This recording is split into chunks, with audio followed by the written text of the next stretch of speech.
buses 2 days alone.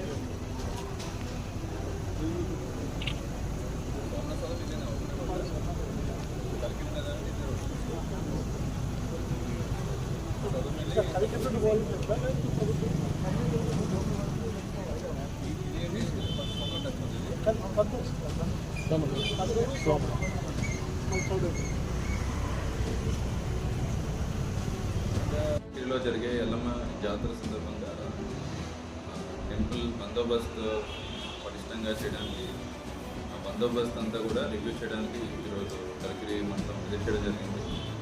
అదేవిధంగా అక్కడ temple visit చేసి చుట్టుపక్కల పబ్లిక్ ట్రాన్స్పోర్ట్ మరియు ట్రాఫిక్ నియంత్రణ మరియు టెంపుల్లో ఈ క్రౌడ్ మేనేజ్మెంట్ సంబంధించి డిస్కస్ చేయడం జరిగింది. అండ్ బందోబస్తు స్కీమ్ కూడా విజిట్ చేయడం జరిగింది. అండ్ అదే కంటిన్యూస్గా ఈరోజు కలికిరి పోలీస్ స్టేషన్ విజిట్ చేశాము. ఇక్కడ next upcoming local body elections సంబంధించి ప్రిపేర్నెస్ ఏ విధంగా ఉండాలి అండ్ పోలీస్ స్టేషన్లో స్టాఫ్ అందరికీ కూడా మోటివేట్ చేసి పీస్ఫుల్ ఎలక్షన్స్ జరిగే విధంగా ఇన్స్ట్రక్షన్స్ ఇవ్వడం జరిగింది. థ్యాంక్ యూ అండి.